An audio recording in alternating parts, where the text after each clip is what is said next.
time.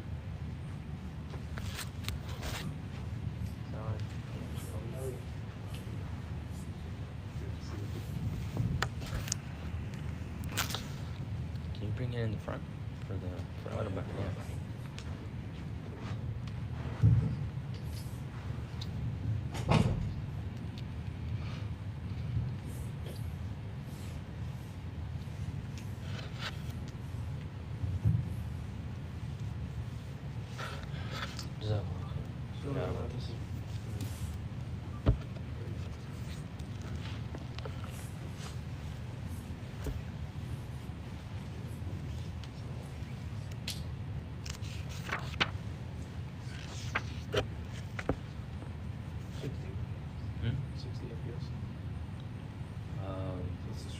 I think, yeah, we can do that, yeah.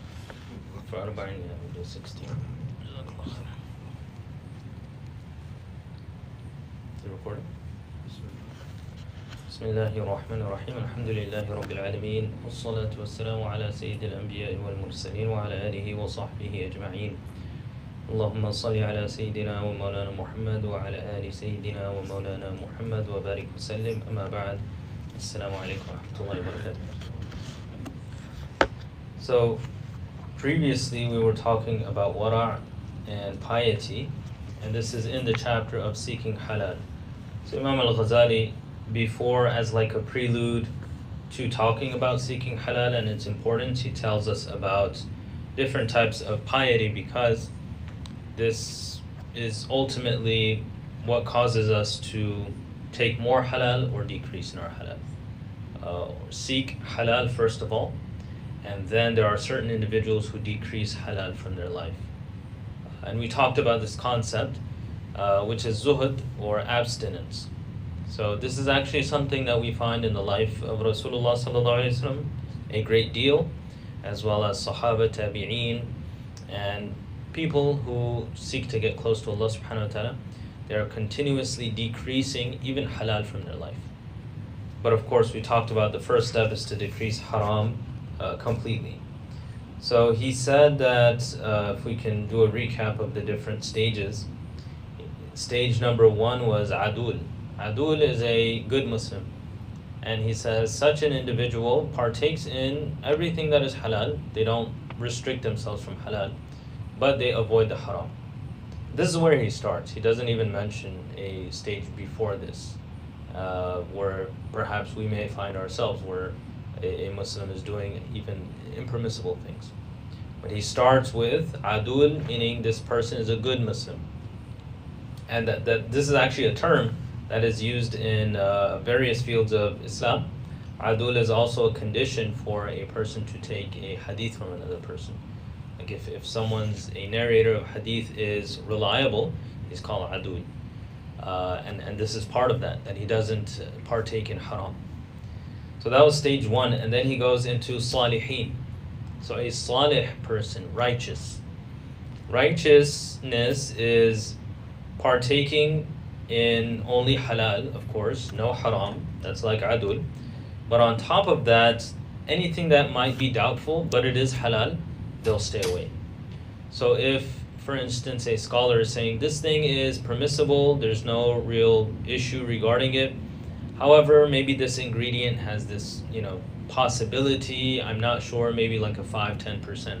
So a salih would say, because there's some doubt, I'm going to avoid it.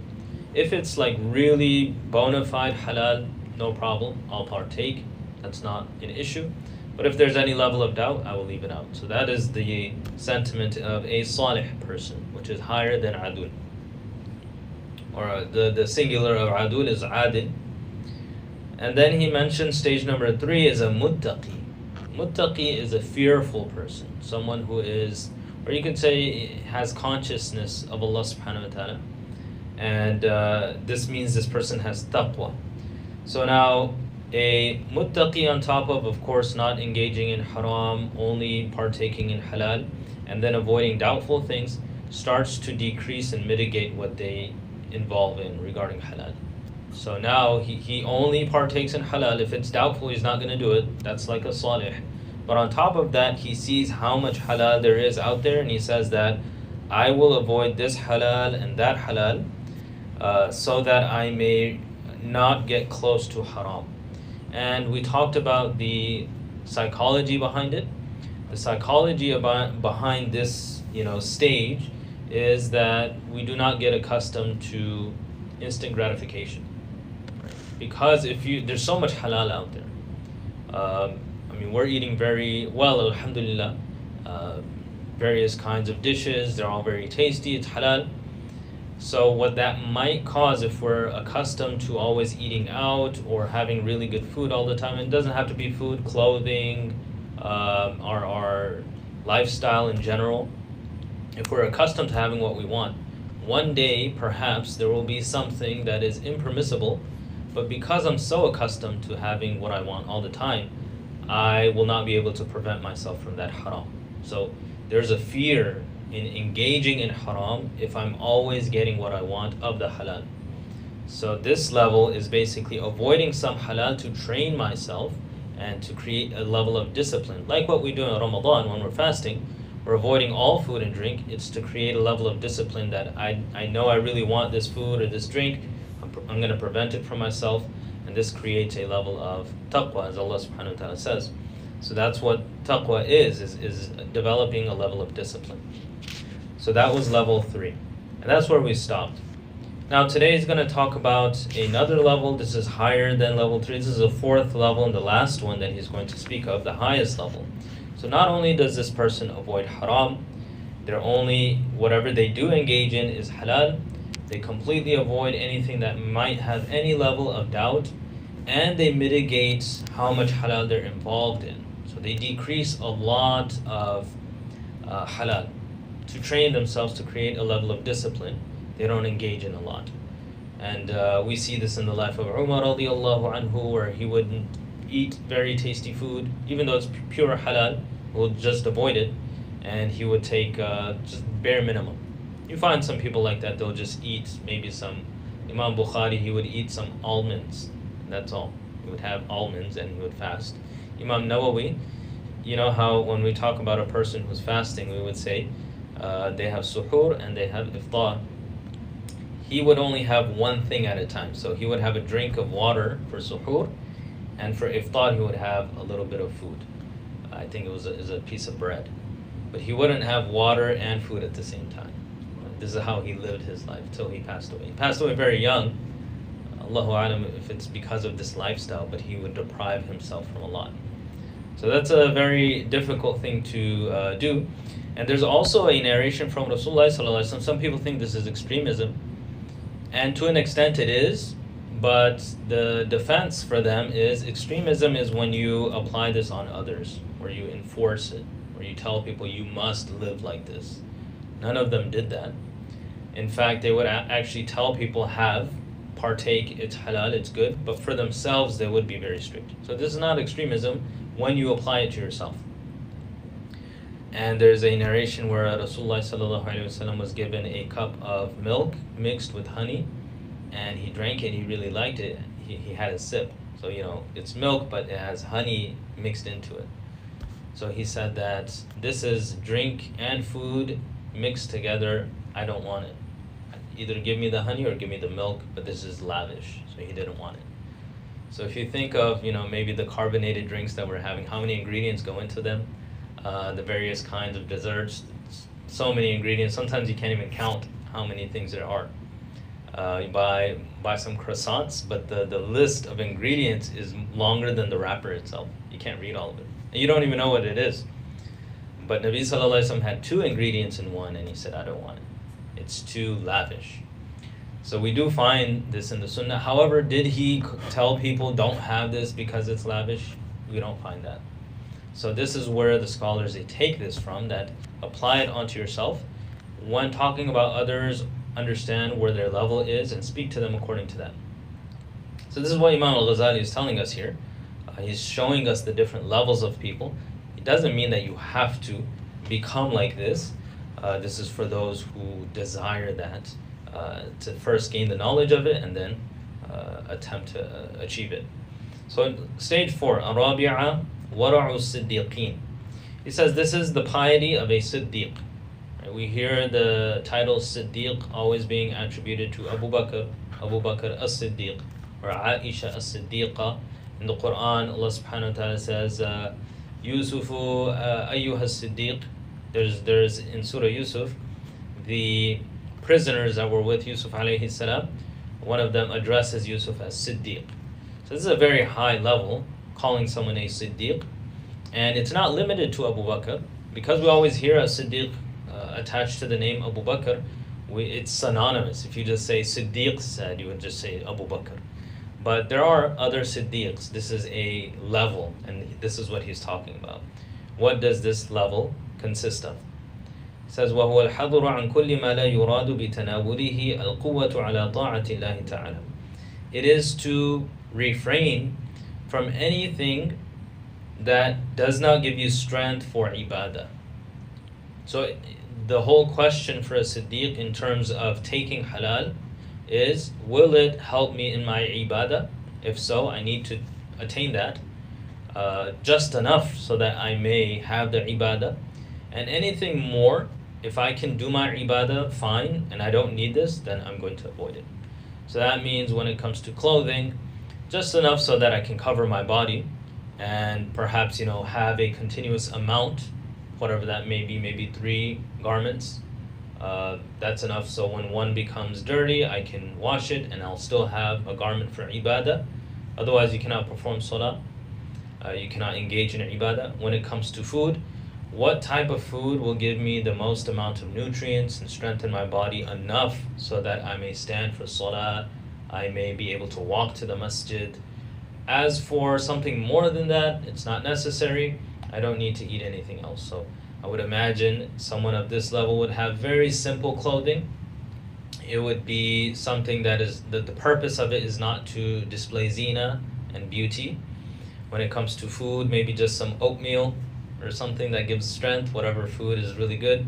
And everything in their life extremely simple. As you can see, you can find practical examples in the lives of great scholars, great zuhad, people who were abstinent. We have their biographies. All you have to do is read about them. So this is what he says here. أو كان قد تطرق إلى بعض أسبابها معصية. He says, so number one aspect of a Siddiq is, if it doesn't help me with ibadah, I don't need it.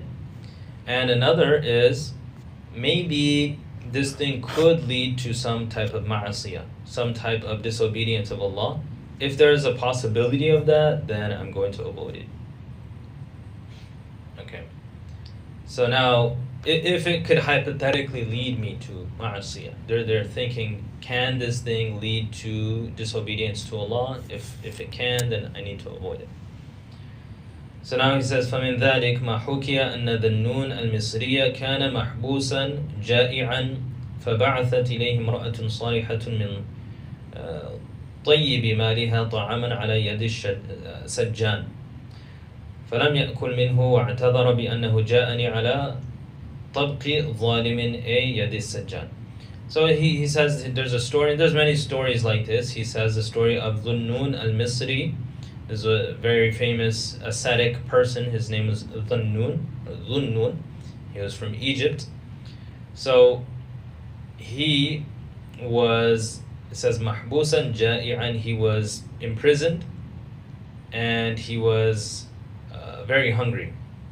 Or mahbus doesn't have to mean imprisoned, it can just mean he was in a very difficult situation. He was very hungry. He was poor, he didn't have any money, extremely hungry. So there was this very pious lady. She had halal wealth and she sent some halal food to Dhunnun al-Misri. So he knew the food was halal, it came from a halal source. But she sent it with a prison guard, a person who was a oppressive prison guard. He would perhaps beat innocent people. He was a warden. So Dhunnun, he didn't eat the food. And he didn't eat the food not because the food was impure or it wasn't halal or the source was impure. It's because the person who carried it to him, the prison guard, was someone who was doing dhulm. So he didn't even want to take part in halal food if the person who brings it is someone that does sinning of Allah subhanahu wa ta'ala. And this, of course, is not haram in any way. If someone is we have kuffar that are bringing food through various services.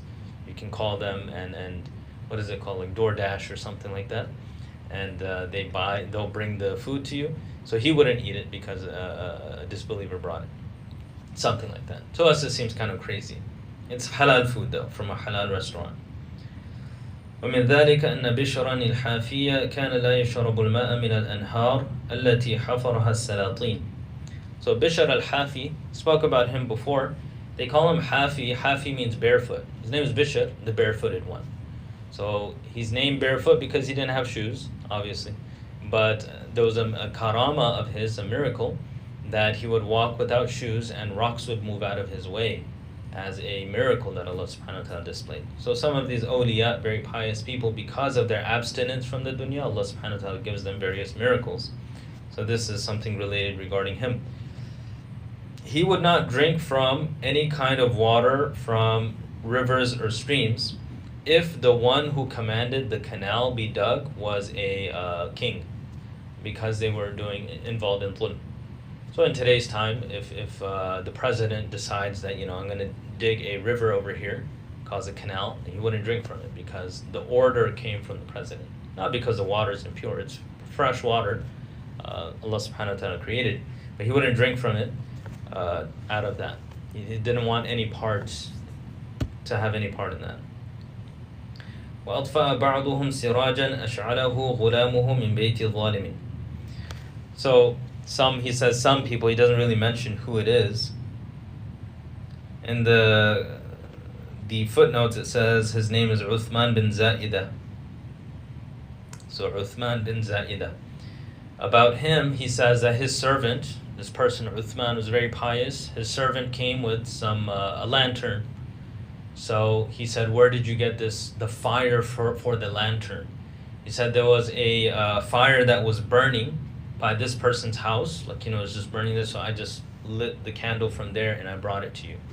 And then it apparently was a oppressive person, so he said, I don't want it, and then he extinguished the fire because the person whose house that fire came from was oppressive. It's just fire, and it's his own candle, but he got it from an oppressive person. So this is basically among the Siddiqeen where, there is some connection to haram. Some connection, not actual connection in the thing that you're taking, but there is a relationship to someone who has done wrong, so they avoid it completely. This is, of course, there's nothing haram about this. No faqih, no scholar would say this is impermissible. It's completely permissible to do. And then he says, وَشَرِبَ بَعْضُهُمْ دَوَاءً فَأَشَارَتْ عَلَيْهِ امْرَأَتُهُ بِالْمَشْيِ وَالتَّرَدُّدِ فَقَالَ هَذِهِ مِشْيَةٌ لَا أَعْرِفُ لَهَا وَجْهًا وَأَنَا أُحَاسِبُ نَفْسِي عَلَى جَمِيعِ حَرَكَاتِهَا. It says some had some kind of dawa, meaning medicine. فَأَشَارَتْ عَلَيْهِ امْرَأَتُهُ بِالْمَشْيِ وَالتَّرَدُّدِ. So he says his wife was walking towards him or behaving in a certain manner that he didn't understand. And he said that this is a type of walking that I don't know why you're doing it. Mashi means to walk. And he believed that it is his fault that she is doing that. So Allahu A'lam what exactly he's talking about here. But basically someone blames himself for something that another person was doing. He believed that because it says he had some medicine. So maybe he felt like there was some doubtful ingredient in the medicine, and that is causing, because if he had something doubtful, his wife was acting different. It's possible. Some of the Salihin, they say that any kind of disobedience you may find in your family is because of a sin that you committed, not necessarily because of a sin that they committed. They always point towards themselves, right? Because that's what we can control. So if you have a child that is being disobedient, of course, we need to discipline our children in the proper manner, but we should also look towards ourselves, like, am I doing the correct thing? So many times we find people, that come, especially I have some family friends, they say, talk to my son, he's not performing salah. But the first thing we should ask is, are you performing salah? And sometimes we find that they're not. and he doesn't perform salah in jama'ah, but then you never perform salah in jama'ah, so there's a correlation. So I don't fully understand what this story is indicating, but he's obviously bringing it under siddiqeen. So he gave some examples. Now he says, وَهَذِهِ رُتْبَةُ أَقْوَامٍ وَفَوْا بِقَوْلِهِ تَعَالَى قُلِ اللَّهِ ثُمَّ ذَرْهُمْ فِي خَوْضِهِمْ يَلْعَبُونَ.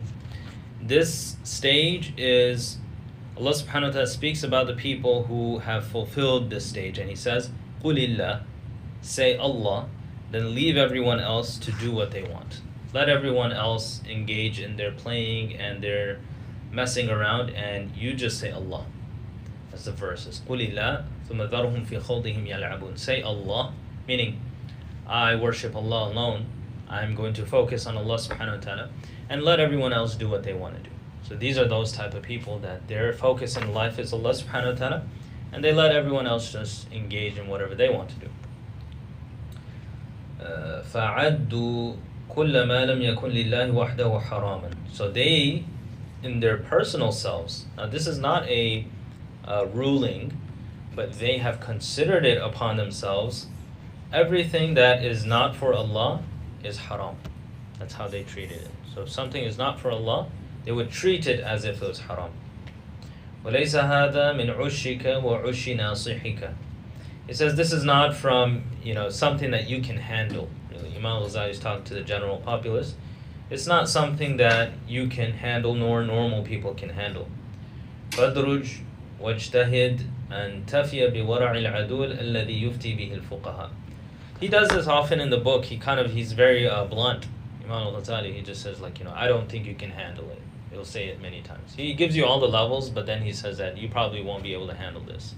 So whoever he's talking to, and in this case it's us, so he says, I don't think you can handle it. This is not from you. Min ushika means ush, I believe, means a nest. So it's not your thing that you can handle. This is not like your abode.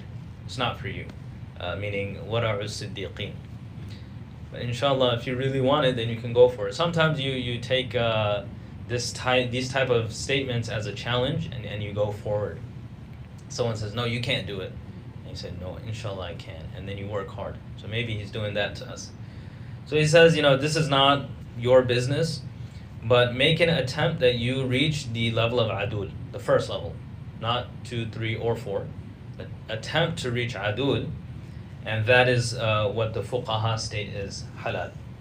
As for the other stages, once you've gotten to the level of adul, then start worrying about becoming a salih. Once you're a salih, start worrying about a muttaqi. And if you're a muttaqi, inshallah, one day you become amongst the siddiqeen. So these are the 4 stages that Imam al-Ghazali speaks of regarding piety. You have adul, which is his advice for us. In every chapter he gives his own advice. I think you should do this much. So he wants us to become adul. And regarding Imam al-Ghazali, some other awliya, famous awliya in the past, they said that there was one, he said, I don't know if it was Ibn Ata'illah Iskandari, he was very famous, he said, Ashhadu lahu bis-siddiqiyya. He says, I testify that Imam al-Ghazali was a siddiq, the highest level. So from a siddiq to us, he's saying, don't try it, you won't be able to handle it right now. Try that last stage. If that you find it's possible, that last stage is amazing. I would say in today's time, someone who reaches that last stage, meaning stage number 1, he is a wali in today's time. This is a wali of Allah who can only engage in halal and 0 haram. Subhanallah. Nowadays, you find scholars, you find the greatest of people, that they're struggling to get to that first stage. What about that last stage? Allahu alam. There will always be people like this. Allah subhanahu wa ta'ala will always bless the ummah with the siddiqs. There will be in every generation. But the amount and the people who have the courage to go into that, it's becoming less and less. So that's his advice, that we should attempt to become amongst the adul. And that there's other stages, so you don't get arrogance. Sometimes you're amongst the adul and you think, oh, I'm like the greatest wali of the time. No, actually you just became a Muslim. You're a Muslim today, right? But then we're thinking wow, I'm something. Know that there are those levels. There are muttaqeen, there are salihin, there's siddiqeen out there. So he's basically removing arrogance from us. So we ask Allah subhanahu wa ta'ala to remove that arrogance We ask Allah subhanahu wa ta'ala to at least make us amongst the adul Muslims and give us tawfiq to be amongst the salihin, the muttaqeen and the siddiqeen inshallah one day. And give us tawfiq to get close to Him. Wa sallallahu tabaraka wa ta'ala ala khayri khalqi Muhammadin wa ala alihi wa sahbihi ajma'in. برحمتك يا أرحم الراحمين. السلام عليكم ورحمة الله وبركاته.